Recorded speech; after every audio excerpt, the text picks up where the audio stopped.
Welcome to a special episode of Coffee in the Barn, where we discuss exclusive content featuring our captivating guest speakers. Today, prepare to be enthralled as we dive deep into the minds and hearts of our extraordinary guests. From pioneer figures in the world of agriculture to trailblazers pushing the boundaries of innovation, each speaker brings a unique perspective and a wealth of insight to share. So grab your coffee and settle in to learn more about our incredible guests. Welcome to this exclusive episode of Coffee in the Barn. I'm here today with Dr. Stewart Galloway, who recently retired after 35 years as a swine nutritionist for the swine industry, with his last 20 years at Hubbard as a swine nutritionist, working as a technical support with dealers and customers. Hi, Stewart. Welcome. Thank you, Morgan. It's really good to be here today. I'm really glad that you allowed us to kind of highlight your career in this exclusive episode. Today, we're just going to highlight a few of Stewart's accolades through his tremendous career and all of the individuals that he has helped. So with that, Stewart, what initially drew you to the field of swine nutrition, and how did your career kind of evolve over time? Well, I remember in sixth grade thinking I want to be a scientist. I really liked math and I liked science. And then along the way, I loved agriculture. I grew up on a diversified crop and livestock farm. So I liked agriculture. I decided I wanted to work with animals instead of plants. And along the way, I got a degree in agriculture at Iowa State, went back to the farm. And then I got a master's degree in swine nutrition, PhD in nutritional physiology, and went out into the swine industry as tech support in the feed industry. I really knew nothing about the feed industry at that point. So I learned as I went along the way. And it's been a great career. I started with Vigortone Ag Products and was there several years, and then with Consolidated Nutrition, ADM, for several years, and then the last 20 years with Hubbard. It really started in 1990 when I got done with grad school. Tech support was different, is today. We were used for training, product development, and then we tended to be brought in at the end of a sale, help support, help set up what's needed. And that has really evolved over time to being much, much more involved in the sales process, even to the point of cold calling or first calls with salespeople. We've really moved to a consultative sales team approach, and that has been great. I've loved it. That's awesome. I know I've had the privilege of working with you for the last couple of years, and you were my formal trainer when I started working at Hubbard, and everything that I've learned as a swine nutritionist up to this point, I say thank you for everything that you've taught me over the last couple of years. Who are some of the most influential people who have helped you through your career? I'd like to give credit to two of them. One would be Dr. Donald Bites. He's in the nutritional physiology department at Iowa State. He's still working into his 80s there. As an example of God's guidance in my life, I was looking for a work study job as an undergrad, picked a job off the job board, and it ended up being in Dr. Bites' lab. And then when I was going to return to grad school after working a couple years, I contacted Dr. Bites. He set up a series of interviews at Iowa State.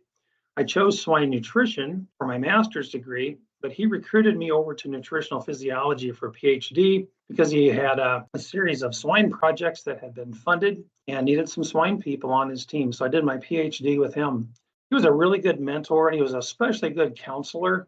There are a lot of challenges in grad school, things that want to pull you away from school, challenges with coursework and research and things like that. And he really helped me through all of that.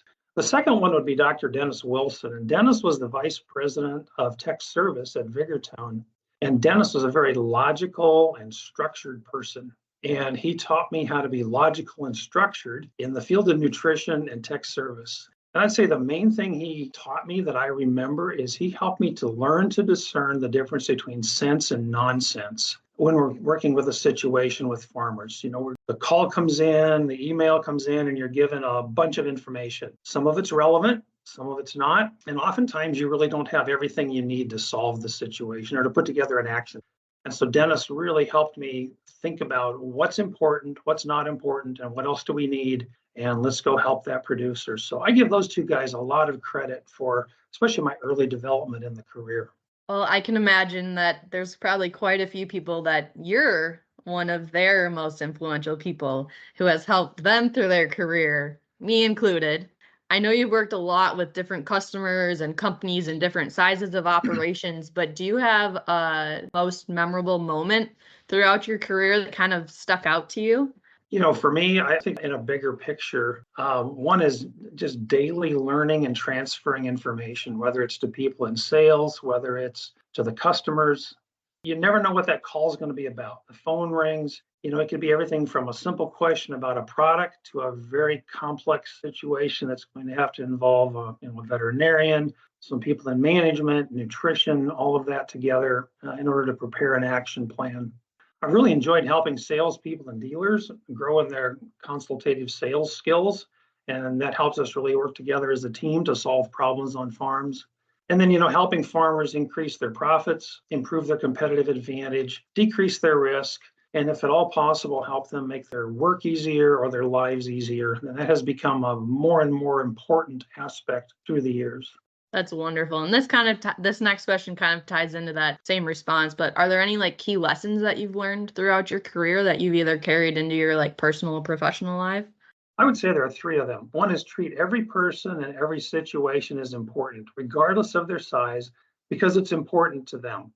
I've worked with people that have 10 or fewer pigs, and I've worked with people that have tens of thousands of sows and sell well over 1 million pigs a year. On each end, everybody in the middle, everything's important to them when they get in touch with us. So we need to treat them that way. We also have to be flexible and creative. I'm surprised sometimes when I see what a farm is currently doing. They show me a sheet with information on it from their current supplier, and it's exactly the same as what the next farm down the road has, or the one in another state. They just changed the name at the top. And everybody's farm is a little bit different, and we really have worked hard to tailor each program to that specific farm and what they need. And it really requires some out-of-the-box thinking. The third thing I would say is have integrity, be professional. It is a small industry, and you will cross paths with people multiple times and in various capacities throughout your career. A good reputation is really a valuable asset. Most definitely. The industry has changed a lot, even over the last 5 or 10 years. I can't imagine how it's changed over the last 35, but what has been kind of the main things that have stuck out to you on how the industry has changed since you first started, as well as different trends and developments that you've found are most significant within the industry? Sure. We've gone from a lot of producers to a lot fewer producers. And with that, we've gone from smaller farms to much larger farms. And as we've moved to those much larger farms, the needs have become more complex. The challenges have, in some cases, become certainly more complex or convoluted or interrelated to each other. So it just takes a lot more thinking about how to assist those situations.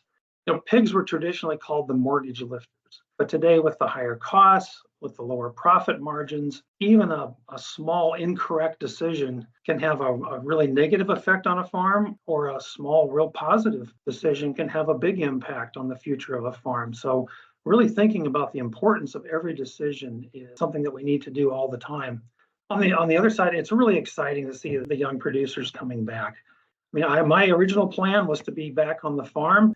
That became not available to me.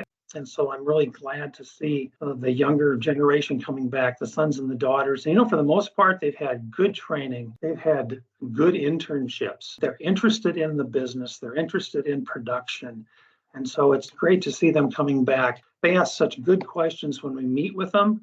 I know that they're going to be successful doing that. For those students that are currently in grad school or just coming up on graduation, as I think we're in graduation week, what advice would you give to someone just starting out in this field? Well, I'd say, first of all, agriculture is a fantastic and far-reaching field, and with almost unlimited possibilities. When I was going through undergrad in ag and then even back in grad school, it just seems so limited. There was the professor, there was the tech service, but there is so much that you can do with agriculture, whether it's animal or plant. So, keep looking. Agriculture is an exciting field. I would say if you like pigs, if you like science, if you like helping others with their goals, and if you enjoy a daily stream of story problems to work through, swine nutrition can be an extremely satisfying career. I have loved it. It has been a true joy every day to do the various things that we get to do, and especially all the people I've gotten to work with and all the farmers I've gotten to work with and help through the years. Yeah, that's definitely one thing I've learned throughout being in the industry for the last couple of years is every day is different and you never know what you're going to get. That is for sure. And so one final question that we have for you is, what is your favorite pork item to either eat or cook? Well, like all of my other answers, there is more than one. So I would say, first of all, it would be an Iowa chop that I marinate and grill myself because I don't overcook it. I get it just right, and that is great. The second one, I brought something that might surprise you here to show you. Especially if you're in Iowa, you can conquer the Iowa tenderloin trail as I have done. So breaded tenderloins are my favorite. I love going to restaurants, trying them. If they make them there themselves, if they bread them themselves, that's great. If they don't, I don't eat them that way. But if they make them, I'll give it a try. That's my favorite. Oh, that's awesome. Well, I really appreciate you taking the time today out of your first week of retirement to kind of speak with us about your career and provide some advice for those up and coming within the swine industry. So I wish you the best of luck within the coming weeks and years as you continue to enjoy your retirement and your time with family and Darlene. Thank you very much, Morgan. It's been a lot of fun talking to you today and thinking back through those years.